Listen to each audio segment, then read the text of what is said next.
Jen Brody, who is a member of our Shadowlight executive team. So I came up with the idea for this event when I saw how low a lot of my role models, as well as my friends, have been feeling since the start of the pandemic. This does not include Hetty, by the way, our Holocaust survivor who's here. When I told her that I feel that everyone is feeling very low and gloomy these days, she said, "Speak for yourself. I'm not feeling low."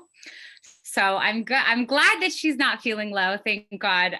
But many of us really, really are these days. And I've also started volunteering at a crisis as a crisis text responder with Kids Help Phone since the pandemic, since last year. And it's become very clear how much mental health struggle there has been going on in Canada, in the States, and really around the world since the start of this pandemic.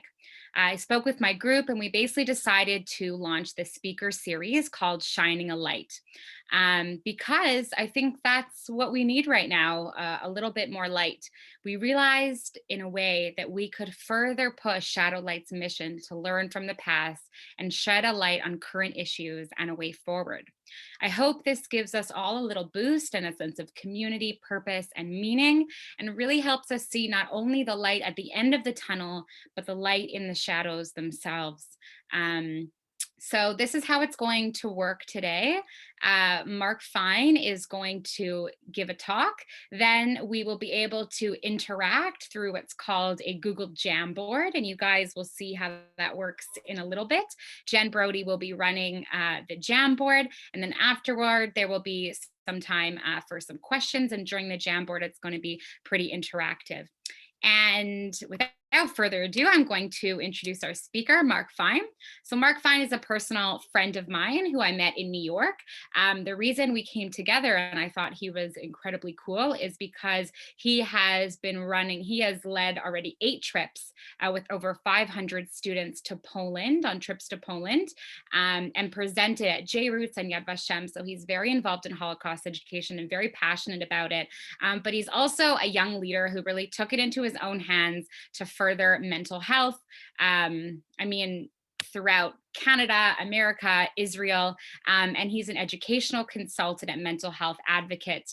He basically uses his own lived mental health experience and creates interactive workshops to empower people of all different ages, and especially people in high schools and middle schools. And his goal is really to break the stigma around mental illness and have these important discussions. So I hope you find him as impressive as I do. And without further ado. Thank you, Jordana, for that beautiful introduction. In short, as I like to explain to people, the 2 areas in which I work are depression and the Holocaust, which, as you can imagine, makes me a major hit at dinner parties, and people love to talk to me. The great part about presenting on Zoom is I can just imagine everybody laughing because they're on mute, so I get to make up people's reactions. But specifically, thank you, Kitty, for laughing. It's duly appreciated. So I, again, want to acknowledge Jordana for being inspirational in her own right and really creating a truly revolutionary, well, thank you for spotlighting my video. That was unexpected. A lot of me just appeared on the screen. For creating really revolutionary avenues into Holocaust education, both from the Caterpillar exhibit with Shadowlight, and specifically this series, because I think sometimes when we think about the Holocaust, we specifically think about the history, and to create a series where we think about, okay, how can we apply the lessons of the Holocaust to our lives today in a practical manner is something that's really interesting and really different. And I'm proud to be a part of the series and that we get to start with something as important as resilience and mental health. So let's start.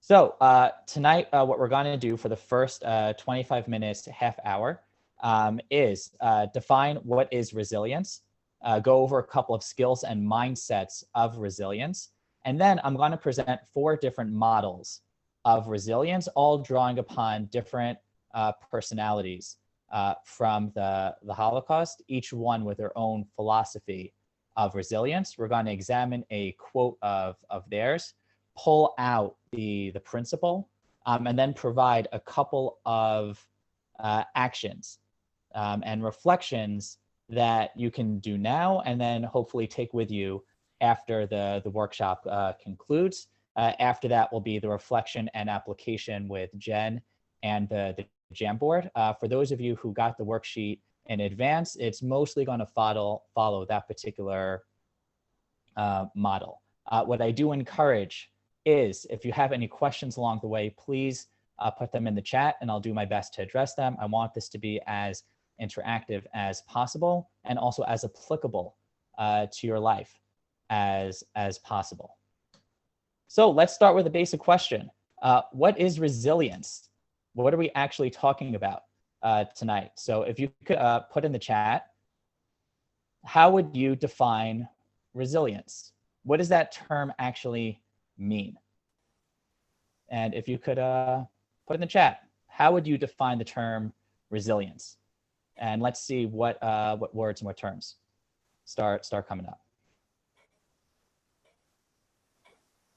Great. Ability to bounce back in the face of adversity, overcoming obstacles,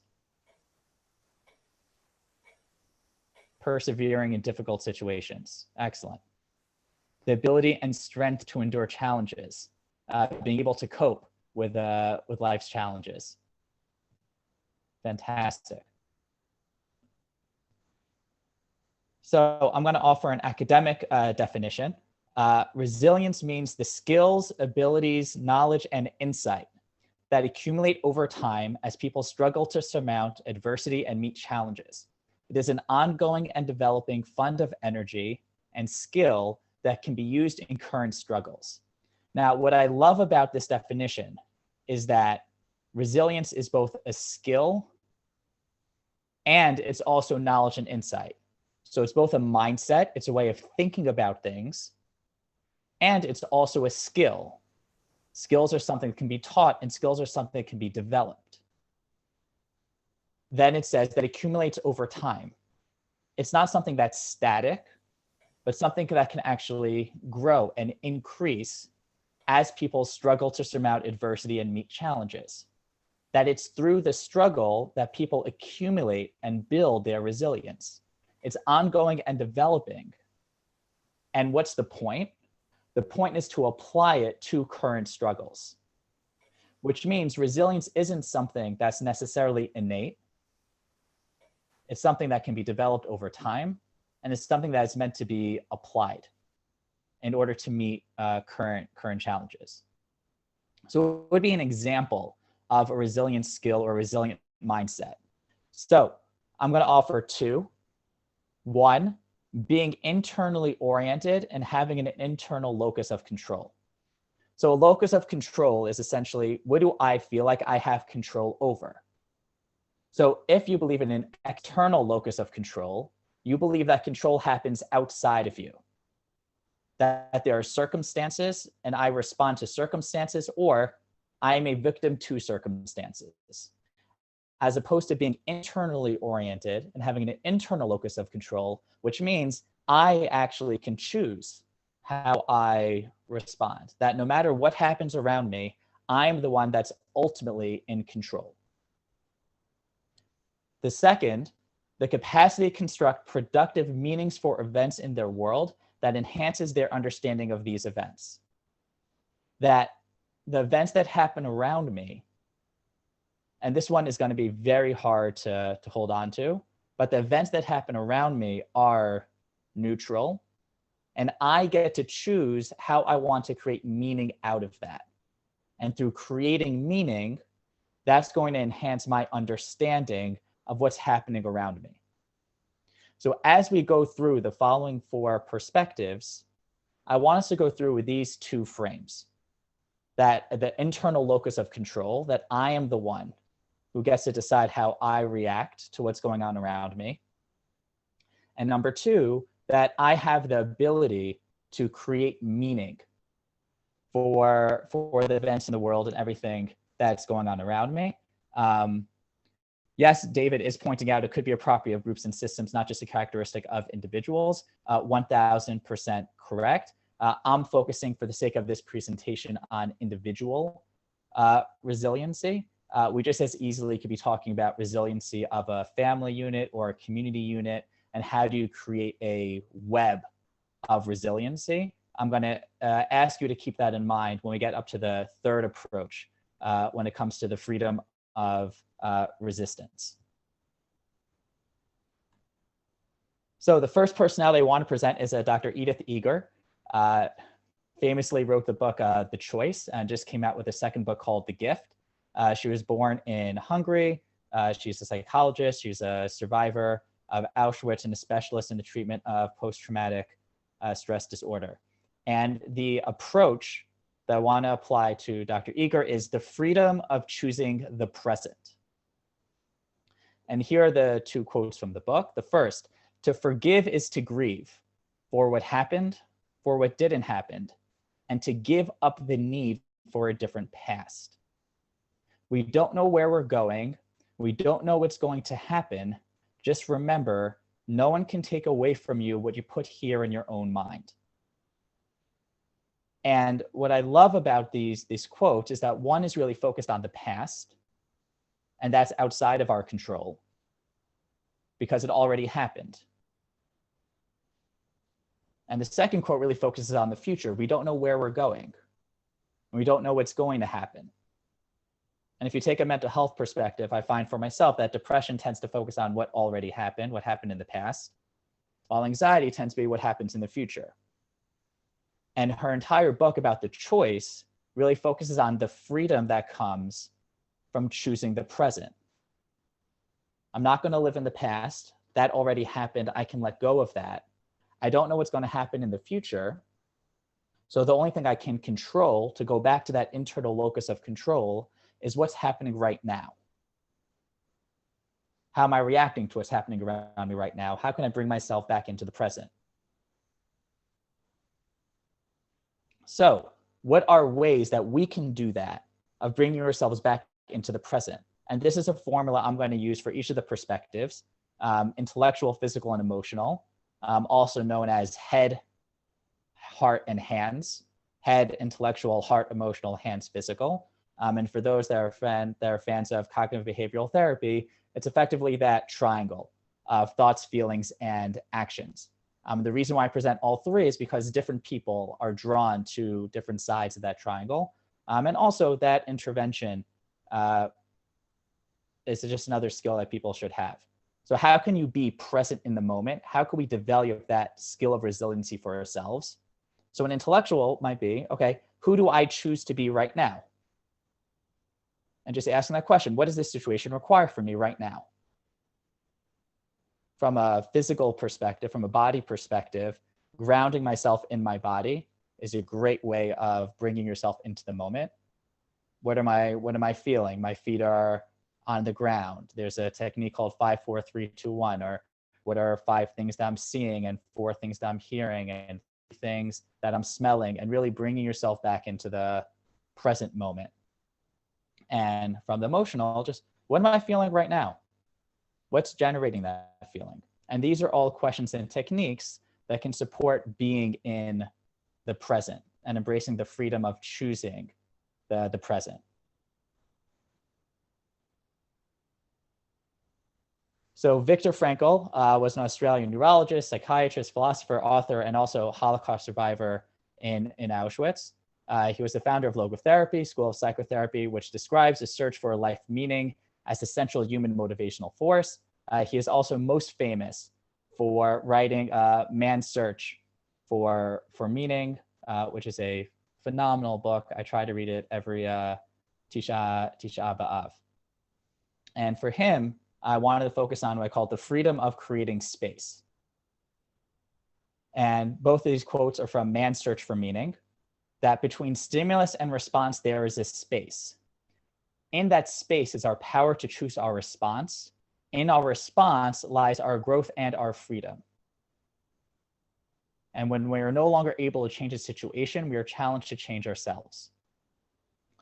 So I want to really focus on that first quote, that between stimulus and response, there's a space. How many times in our life when we experience overwhelm or when we're challenged, we feel, oh, this is how I have to react. This is my natural reaction. This is the only reaction. This is what gets to happen right now.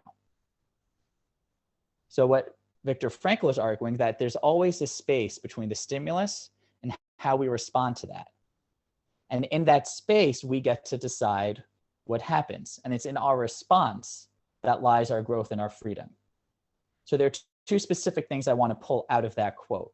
The first is, notice how he says between stimulus. Stimulus, again, is a value neutral word, because his entire theory is that you get to create the meaning. You get to decide what you want to assign to it. So he's not assigning meaning to what's happening to him. He's saying there's the stimulus and then there's my response.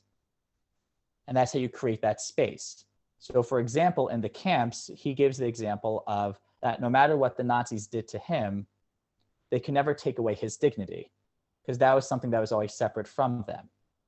So he chose to always hold on to that. That was always a part of his response. And when we are no longer able to change a situation, we're challenged to change ourselves. So I can't change what's happening around me, but I can change how do I see it. I can change how I respond to it. So how can we create that freedom and create that space in which to choose? So again, intellectual. If I can't change them, what can I still do to get the result that I want? What is most important to me and how could I still get it? Okay, I can't change the circumstances, but how could I change myself to overcome the circumstances or respond to the circumstances? From a physical perspective, again, this case, literally, how do I create space?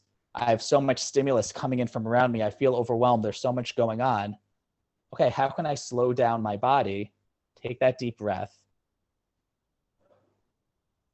in order to create the space for a response? It could also literally be creating physical space.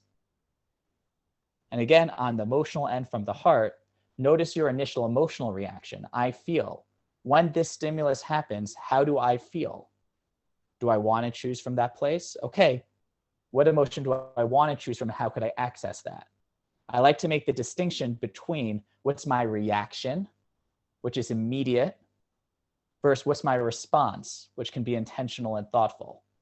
And while we might not get to choose our reaction, we do get to choose our response. Okay, Rabbi Dr. Emil Fackenheim.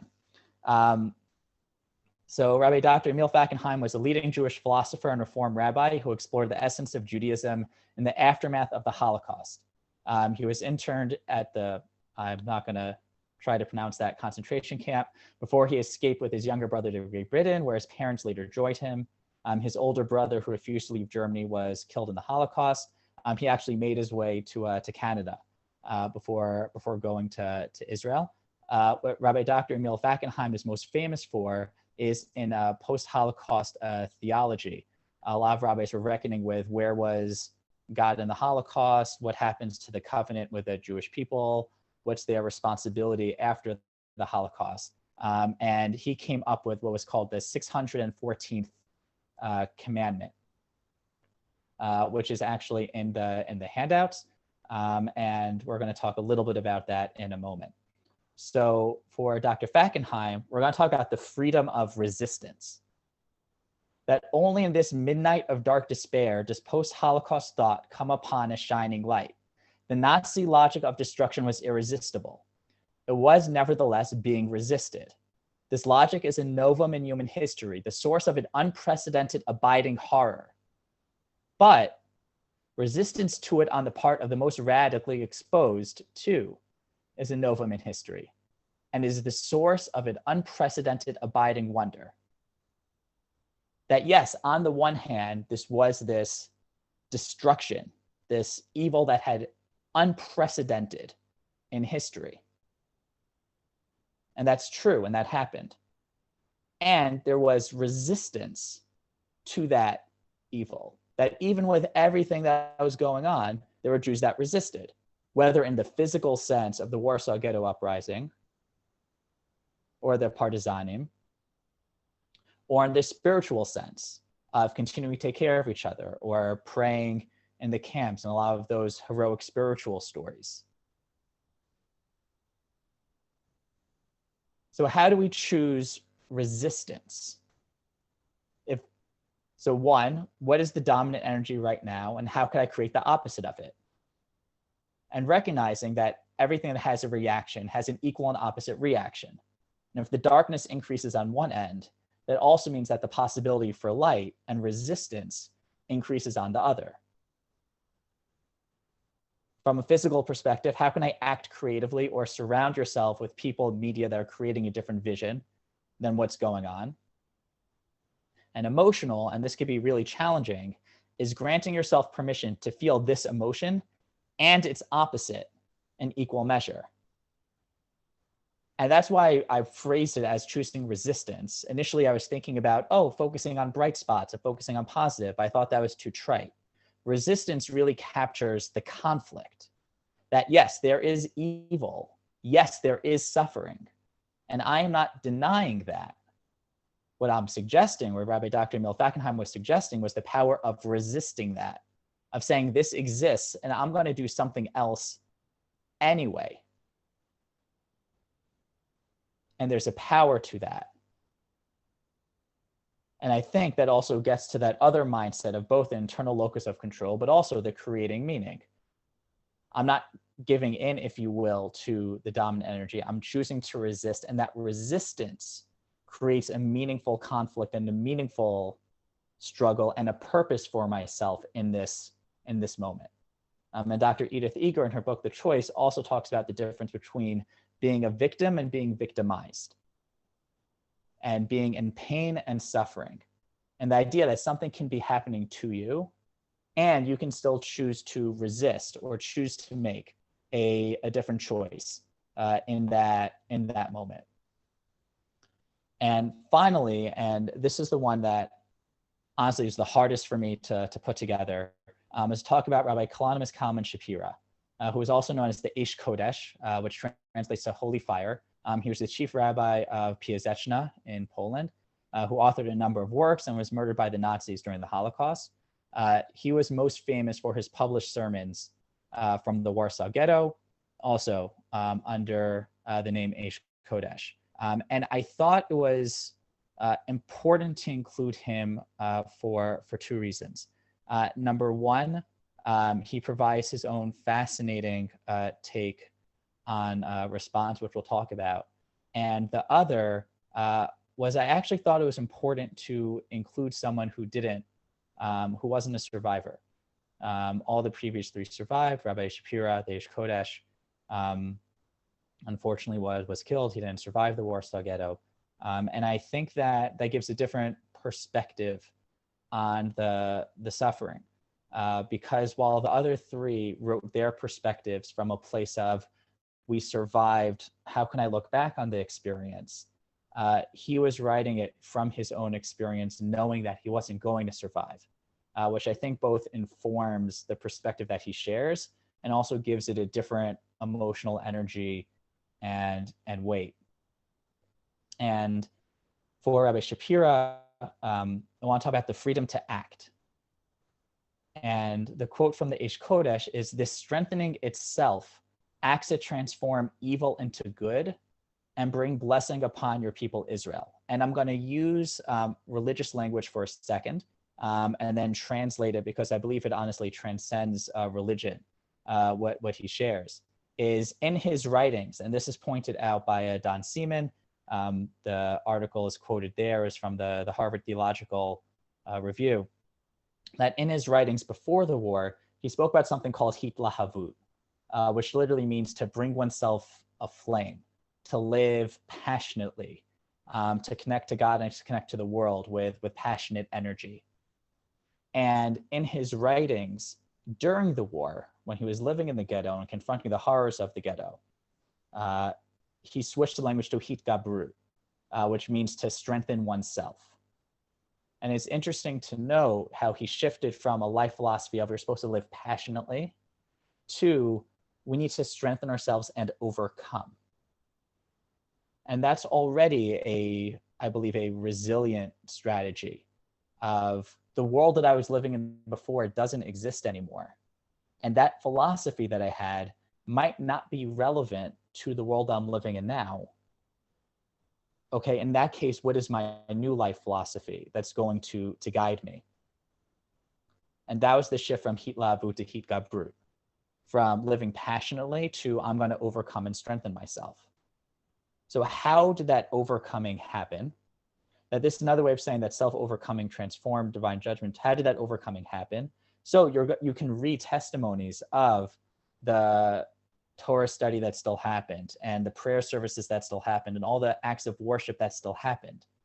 But it wasn't coming from a place of passion. It was actually coming from a place of overcoming, and to a certain degree, a place similar to Dr. Fackenheim of resistance and rebellion.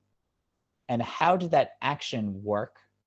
That even though we weren't passionately connected, we're going to act anyway. And he believed on a theological level that it transformed divine judgment and suffering into mercy. And we can have a separate theological conversation about what he means by that.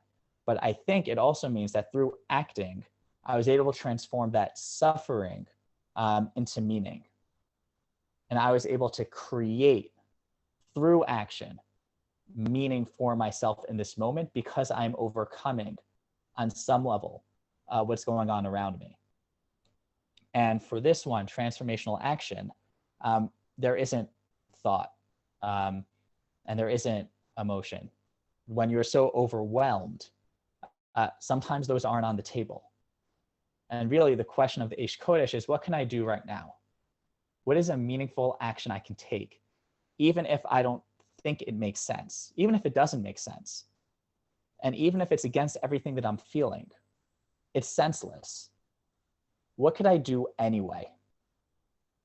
And through doing something, maybe I'm able to bring sense into it. Maybe I'm able to create an emotional connection out of this. But maybe just acting is enough. Maybe just acting is itself a resilient strategy in order to keep moving, in order to keep connected, in order to stay alive. And each of those approaches, I think on a really a psychological level, can inform what does it mean to be resilient. Specifically chose 4 on the 4 freedoms because Passover is coming up sometime soon. So that idea of 4 cups, 4 languages of freedom, and those particular tools of head, heart, and hands for each of those approaches can give us practical ways of bringing the lessons that we can extrapolate from their quotes to really live our lives and bring into our lives now. And that's what Jen's going to do in really the second portion of this workshop, is introduce the idea of a Jamboard.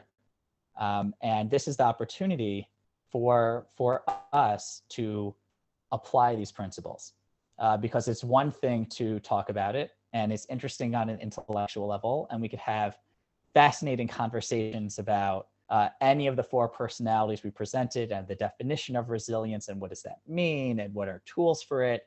And that's all amazing and interesting. And one of our goals for this workshop was, how do we actually develop these muscles for ourselves? And step 1 is, okay, let's introduce the knowledge, let's introduce the frameworks and ideas. And step 2 is to actually take the time now to apply and begin to build and stretch our own skills. So with the Jamboard activity, what we're going to ask you to do, and it's all anonymous, is to think of a situation that you feel comfortable working through. Doesn't have to be the most extreme, can be a smaller one. Again, this is practice. That we're actually going to apply some of the tools that we might have just learned to these particular situations. And Jen's going to take us through that conversation and workshop together. Jen, the Jamboard is yours. Thank you so much, Mark. I really enjoyed your presentation, and I'm really excited to do this Jamboard activity as a group. So what I put in the chat, if everyone's able to access it, is a link to what is showing on the screen right now. This is called the Jamboard, and what we'll be able to do is, as a community, we'll be able to all share our thoughts on certain prompts. So the first prompt that we have here is, what is difficult for you right now? And on the left-hand side of the screen, you'll be able to add a sticky note.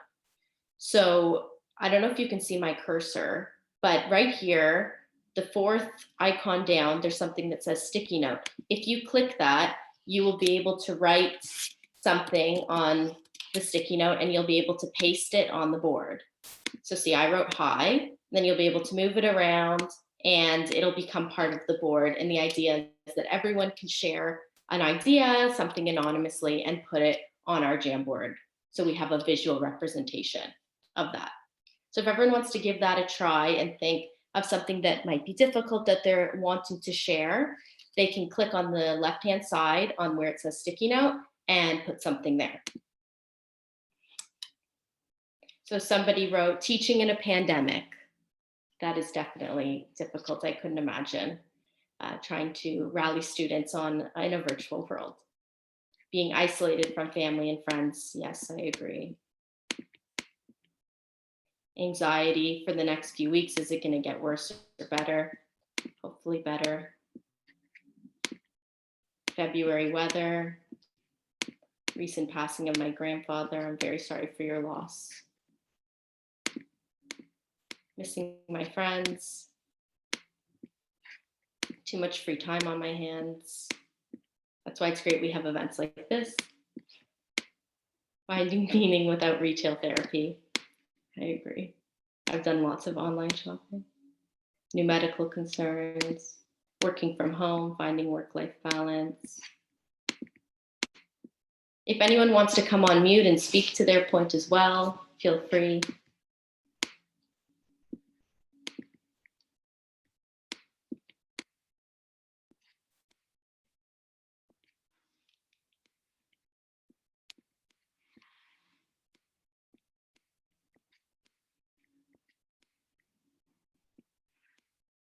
There's lots. Staying motivated. All the texts that keep moving around.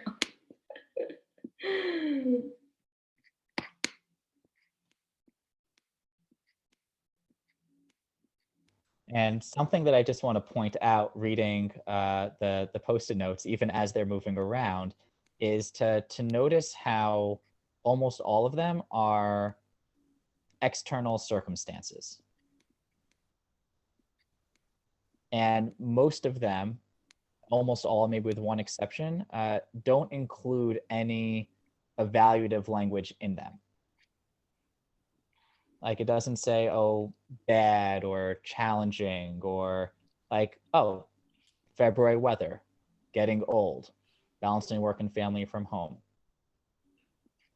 And once you acknowledge already, okay, like these are external too, we can already start to think about, as Jen takes us through the next couple of questions, okay, so if this is what's happening externally, how am I choosing to respond? How can I create the space to respond? What's an action I could take in order to create the result that I want? And just begin to ask ourselves those questions as we go through the process. So going on to the next prompt, we have on the next page of the Jamboard, why do we minimize our own pain? So if everyone, I'm not sure if it automatically goes to the second page, but if you go to the top of the screen, you should be able to toggle between the page we were on and the second page. And then you'll be able to do the same and add a sticky note.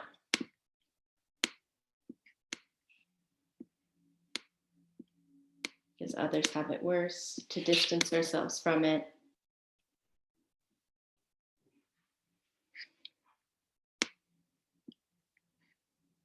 To live in the moment, but it makes the future harder. I feel guilty complaining when others are suffering more.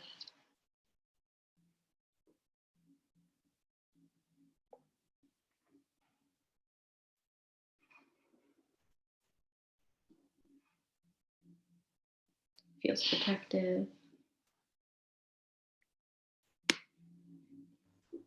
So to share another Dr. Eager quote that is particularly relevant to this board, There is no hierarchy of suffering. There's nothing that makes my pain worse or better than yours.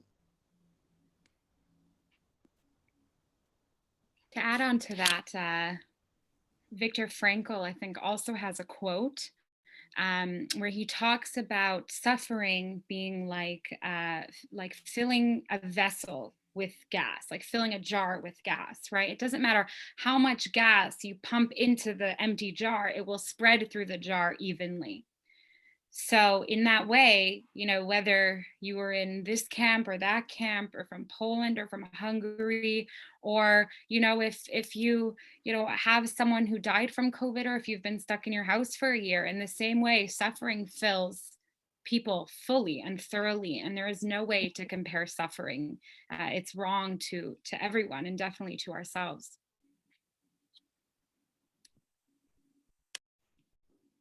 And I want to pull out, there's a beautiful yellow one at the bottom right underneath Jen's cursor that says to avoid the challenge of dealing with it.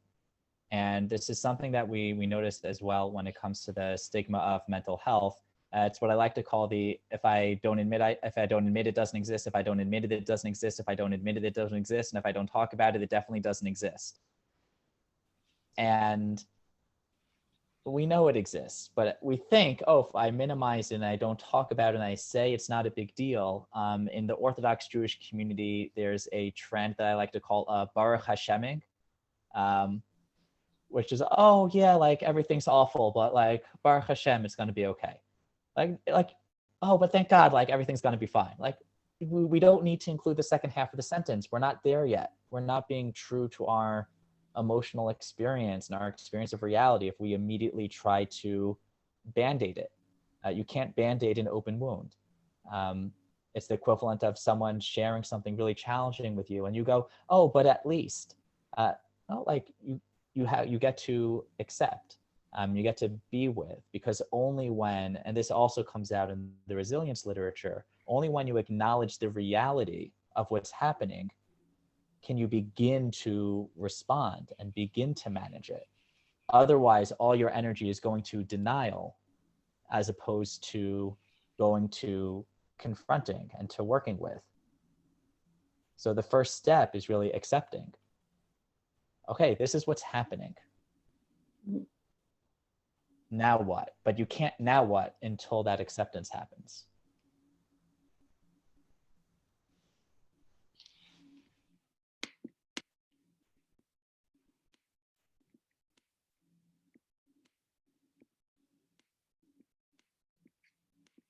Okay, let's go to the third board. So up at the top, if you toggle to the third board, we have, given what we've learned today, what strategies will you use to practice resilience? So thinking back to the amazing tools that Marc chatted on, and even what we've been talking about throughout the Jamboard, what do you think that we can do moving forward to help us practice resilience, or also to help us understand that we're allowed to feel a certain way? We don't have to belittle our own pain sometimes.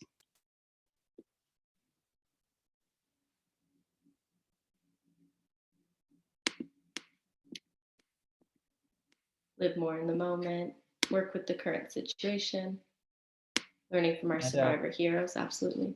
And these could also be examples of techniques that you know work for you, because everyone has different things that work for them. So for example, living more in the moment, for one person that's going to be meditation, for another person that's going to be listening to angsty rock music from when they were a teenager.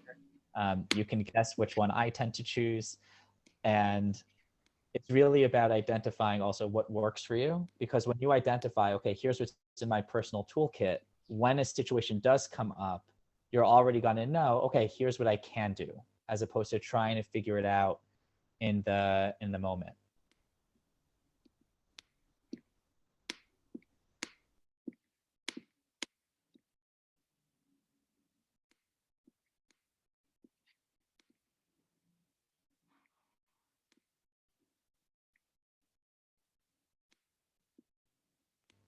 Yeah, these are beautiful answers. Perspective, like a question I sometimes ask myself is, okay, what do I, if I'm looking at, if I see this from 50,000 feet, what would I see? If I fast forwarded a week and gave myself advice from the future, what would I have told myself? If everything worked out, what would I be celebrating? Beautiful. Remind yourself that the current situation is neutral and impermanent. That impermanence is so important that it's not going to last forever, even though it feels like it does. And I can choose to create what comes next. Will this matter a year from now? That is a great perspective taking question. And by the way, the answer sometimes might be yes, in which case this is really important and I should focus on what's happening right now. And if the answer is no, okay, I can let that go. Live passionately. So that's sometimes we get so into reactive mode, we don't even begin to think, okay, what am I passionate about? And am I scheduling time for that? Even if I don't necessarily feel like it. How do I make sure that I'm adding good things into my life, especially when everything around, and that on its own can be an act of resistance. Appreciate what we have. A gratitude journal.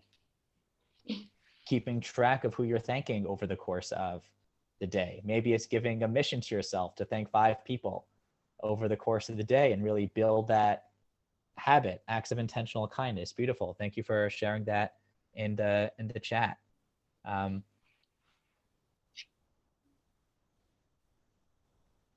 Keep going and stop holding myself to expectations from before Corona. That's like the Dr. Eager quote of, okay, I need to forgive and let go of the past. And as you said, from the Aish Kodesh of, okay, maybe beforehand it was living passionately. Maybe for right now, it's about overcoming. And maybe in the future, we're going to go back to living passionately again. Actually saying that I'm not, oh, that was going away as I was reading it. Actually saying that I'm not feeling good and connect with others in that. It makes it okay when we acknowledge it. So much of the work that I do with mental health awareness and just posting on Facebook, hey, here's where I'm at. People are like, oh, I just didn't know I didn't like have to pretend for everyone else and keep the stiff upper lip. And especially, I know there are a lot of parents and grandparents on this call. A lot of times we think as the role model that, oh, they're looking for me to how to respond and I need to keep it up for them. It could also be that they're looking for permission to be able to cry and permission to feel and permission to feel down, and that you demonstrating that I can feel all the feels and I can still get up the next days. That's a powerful lesson in resilience as well. As said in the chat, make as many connections as you can. There can be this tendency to restrict or isolate, become alone. Okay, who can I call? Who can I reach out to? It doesn't have to be with something profound. It could be saying, hi, how are you? But the act of thinking about someone else and is incredible. A mentor once told me to check, okay, is my arrow pointing in or is my arrow pointing out? So if I find myself getting very internal and trapped in my own head and my own thoughts and my own feelings, how could I put the arrow out? What is a act of kindness I could do for somebody else? Who is someone I could check in with? And maybe through giving, that can pull me toward where I want to be. I see a bunch of people writing, keep going, and just to act, do something. There's a metaphor that I love called the first domino.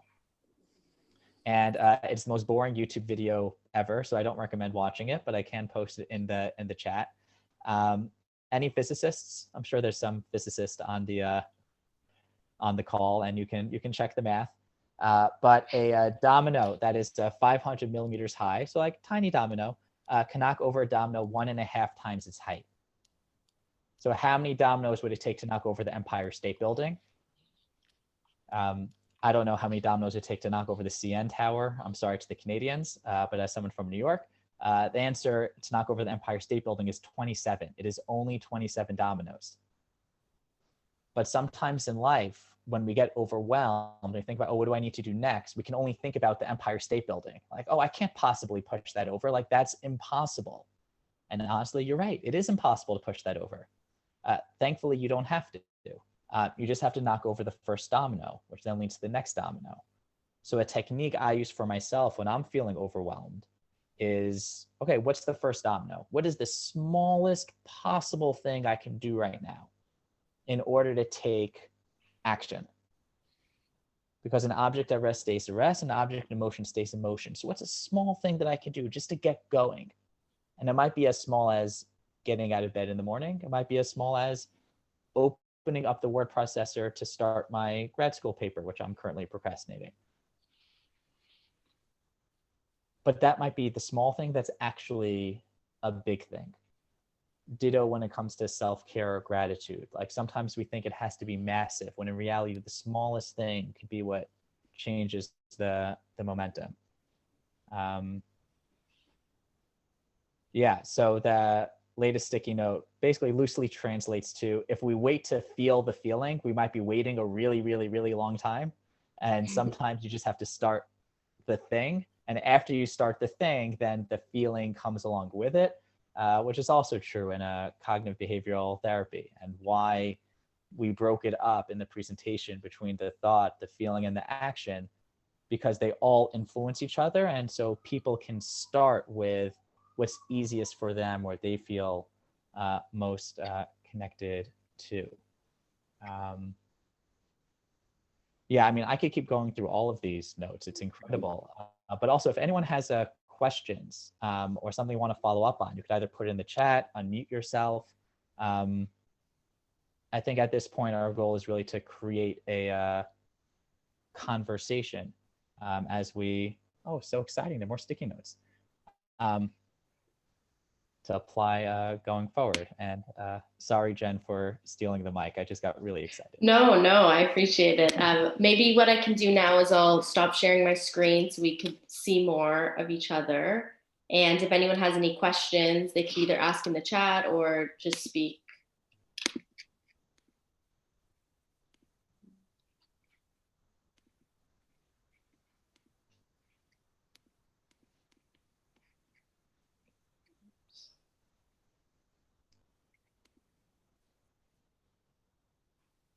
I think I would also love to hear, in addition to if anyone has any questions, but also, if anything sort of struck you or you found interesting. I think a lot of us here are pretty familiar with Holocaust education, probably pretty familiar with mental health. So if there's anything new that you learned or that you found interesting, that's also something I would be interested to hear.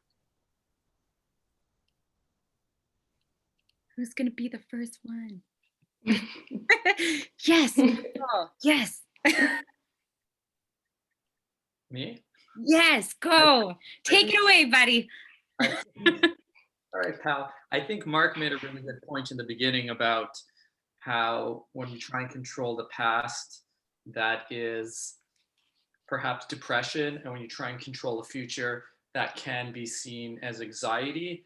And it would seem that resilience is maybe a point of free will, perhaps, and it is really demonstrated by these giants, whether it's the Piaseczna Rebbe or the author of logotherapy, Viktor Frankl.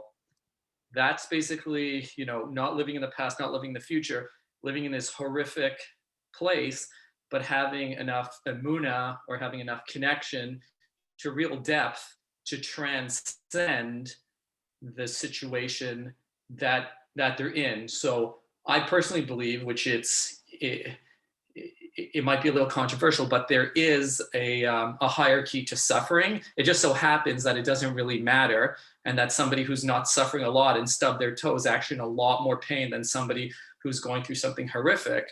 But I think that these people were at the top. These holy, neshamas were at the top of the ultimate suffering, and they were victimized, but they weren't victims. And I think the entire world, if they truly got that lesson, we would be much more in a place of peace, as opposed to blaming, whether it's blaming each other or blaming Hashem. So I appreciate what everyone said here, and I definitely got a lot out of it. Thank you. Yeah, I love everything that you just said. Okay, just to pull out a couple of things, even though I loved everything. One, in terms of some people, as you said, say, oh, but that was so extreme, we can't take from them that was unique, versus if they were able to tap into that truth under such extreme circumstances, that must mean that there is a truth and universal principle here that can be applied regardless of where you are. I think is spot on. When you spoke about blame is the opposite of responsibility. That if we're taking responsibility, then there is no blame. And that's the victim and victimization. And free will is the exercise of choice. That if I acknowledge I actually have free will in this situation to choose either how to act or how to respond, I'm the one who has free will. I'm the one with an internal locus of control. I get to choose what I want to do or how I perceive what is happening around me.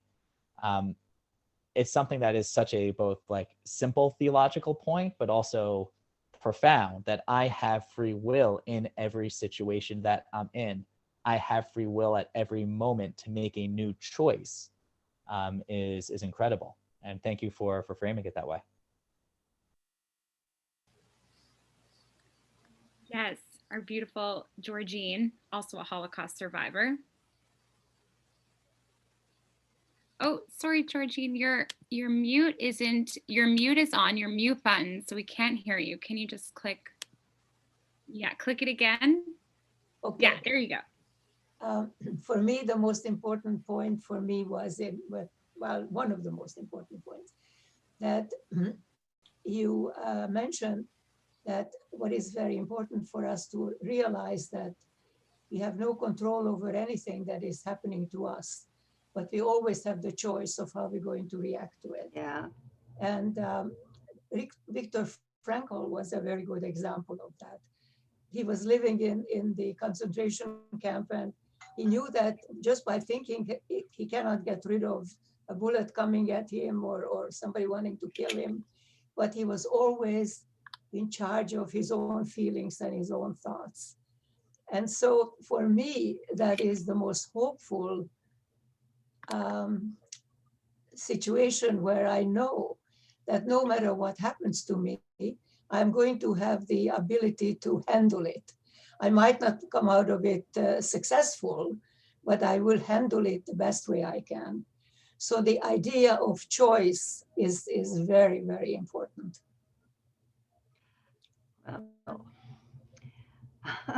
That's it. Judy, do you want to say something also? Can you hear me? Yes, Judy is also a Holocaust survivor. Please.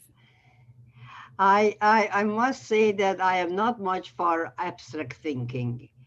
You have to have the luxury of the circumstances. In other words, resilience. In what context are we talking about? Without context, it doesn't mean anything. What are you? What do we want the resilience to come to achieve, or what is happening to me that I need the resilience to rebound from something? So I am not very good in this discussion because I like concrete things.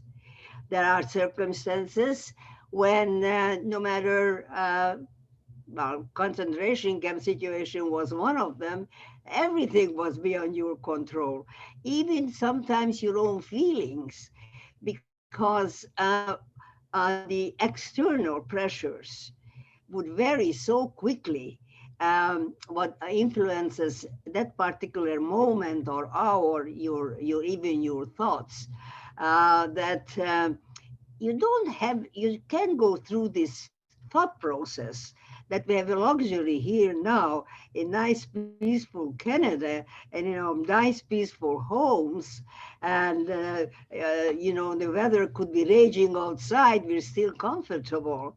So for me, you have to give me a certain situation for me to describe for you how for me resilience meant.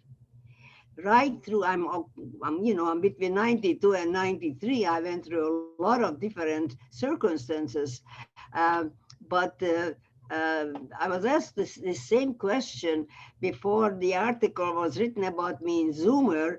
Judy, what gave you resilience in Canada that you restructured your life? That was something concrete I could answer. So I'm sorry, I am not philosophically Judy, can I ask inclined. So I don't know how to answer half of it I can't even understand Judy, regarding, I want to ask you a question. The yeah. question I have for you is, what would you suggest if people today are looking to find resilience during Corona and to keep themselves strong even when things feel hard? What would you suggest to us? I would One say tip. that, yeah. But one thing is to think of people who are in a worse situation. Mhm. First of all, to appreciate what we still have and what we can still enjoy.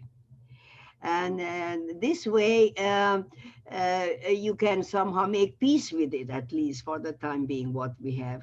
And that to me is resilience, to think positively, to put it very, very simply. Thank you Uh, so much. That's that's a one great answer. answer. Thank you. Anyway, so that's why I came to this workshop, because but I wanted to learn, but I can't put myself in an abstract situation,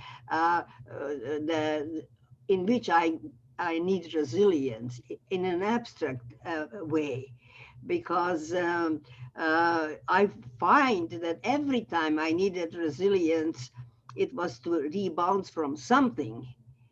And wanting to get out of that situation gave me the ambition and the will to act in a way that I will change my circumstance.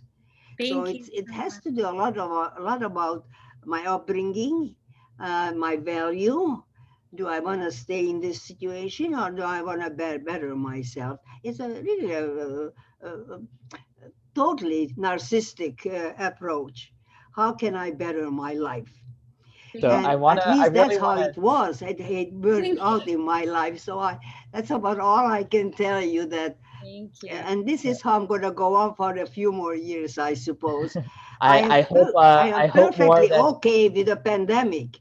I mean, I go to more meetings now because I'm at home. I can do it right now, talking to all of you wonderful people, which I probably couldn't get to you if the meeting was somewhere else I had to travel to.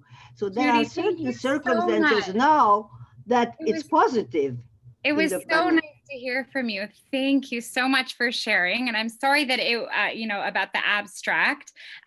Does oh, I actually thought what she said was beautiful. She basically Yes, just summarized the entire class using her own words and lived experience. And it is a luxury that we're able to like sort of create this space to pause and, okay, what's going on in the world around us? How do we want to re-engage after?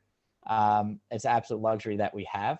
At the same time, sometimes we need to take things that we do implicitly that we already know and just give them a language, because that makes it easier for us to access in the moment when we confront something again. And Judy, I want to thank you both for sharing your own experience and for sharing a lot of those practical tools other people were talking about, of the gratitude and positive thinking. The one thing I'll disagree with is the narcissism. It's exactly being able to say that I matter, that I deserve, that I am capable.